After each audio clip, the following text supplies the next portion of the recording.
Bismillahirrahmanirrahim. Assalamualaikum warahmatullahi wabarakatuh.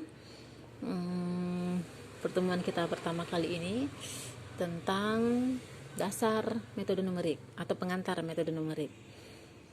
Dalam berbagai kesempatan untuk masa pandemi saat ini, sebenarnya kemandirian belajar mahasiswa itu sangat dibutuhkan.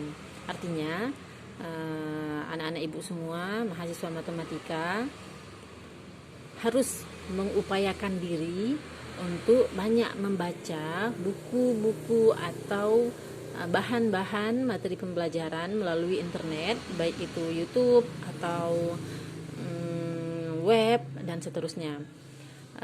Karena kalau mengharapkan pembelajaran secara conference, video conference, itu satu akan memakan banyak kuota. Yang kedua, kalau kita cuman ngoceh aja, mungkin bisa pakai video conference seperti ceramah. Tapi karena kita harus belajar matematika, agak sulit sebenarnya, karena itu tujuannya untuk memahamkan kalian semua. Tapi kita coba aja. Kali ini ibu coba dengan video tulisan ibu langsung. Semoga paham ya. Oke, jadi metode numerik itu sebenarnya adalah metode matematika yang digunakan untuk menyelesaikan persoalan matematika. Nah, persoalan matematika yang seperti apa? Persoalan matematika yang tidak bisa diselesaikan secara analitik. Oke, kita lanjut. Tadi kita berhenti dulu karena azan. Jadi sekarang coba lihat. Metode numerik adalah metode penyelesaian matematika yang bersifat hampiran. Nah, apa itu hampiran?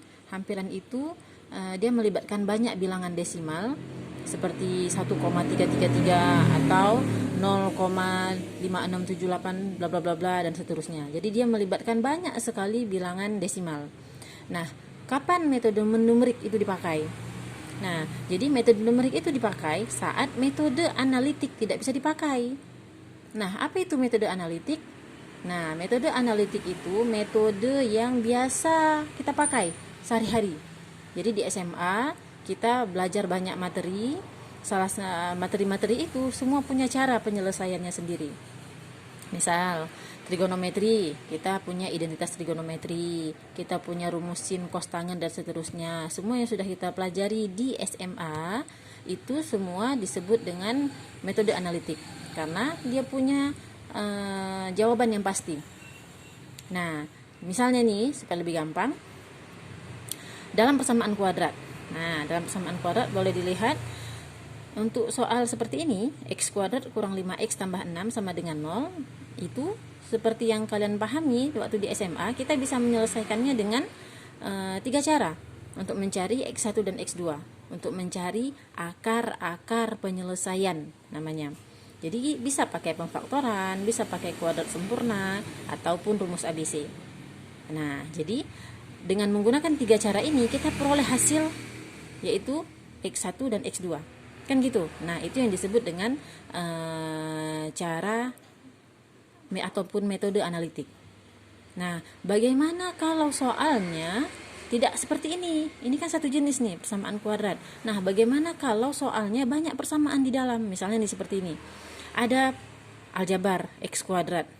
Ada 2x sin x, gabungan aljabar dengan trigonometri. Kemudian ada eksponen atau logaritma. Jadi ada 3 persamaan dalam satu soal. Terus ada seperti soal yang minggu yang kemarin ibu kasih, e pangkat x kurang 4x.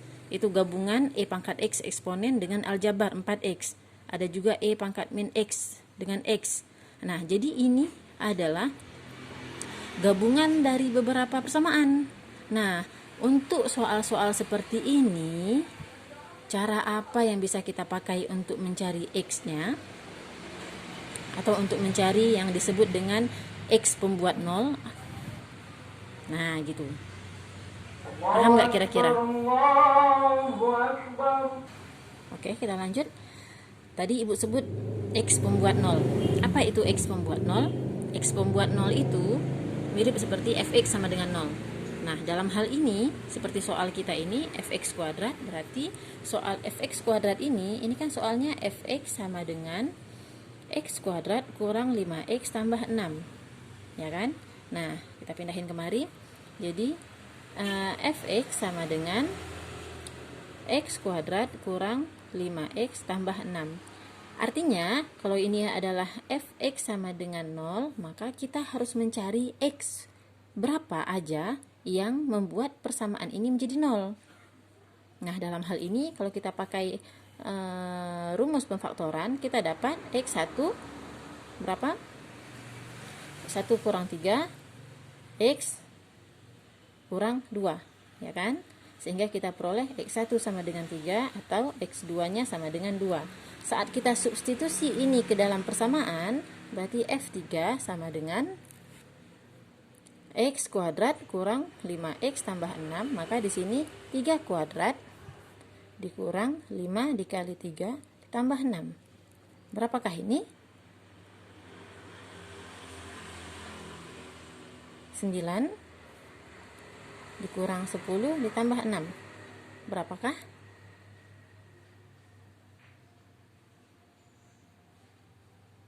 Nah, berapa nih? 9 kurang 10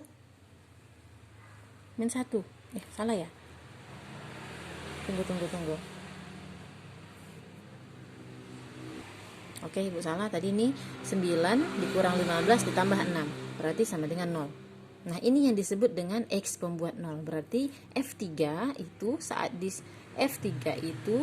disubstitusikan ke persamaan aslinya, x kuadrat kurang 5x tambah 6 membuat persamaan ini menjadi 0.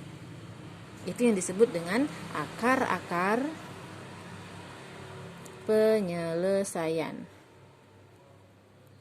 Nah, jadi akar-akar penyelesaian dari soal ini adalah x sama dengan 3 dan x sama dengan 2.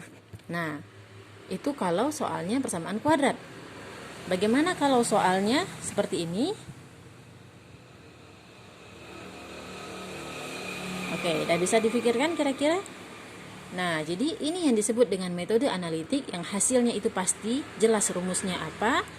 Nah, kalau soalnya sudah begini, maka tidak bisa lagi menggunakan metode analitik. Jadi metode apa yang dipakai? Metode numerik. Nah, sampai di sini paham kira-kira? Oke, silahkan dipahami sekali lagi. Jadi setelah paham ini, kita akan lanjut ke metode numerik itu apa aja bentuknya untuk menyelesaikan persamaan seperti ini. Nah, nanti kita akan lanjut. Video ini berhenti sampai di sini dulu. Silahkan dicerna baik-baik. Silahkan dibuat resumenya atau catatannya dengan baik. Kalau sudah paham, kita lanjut. Oke?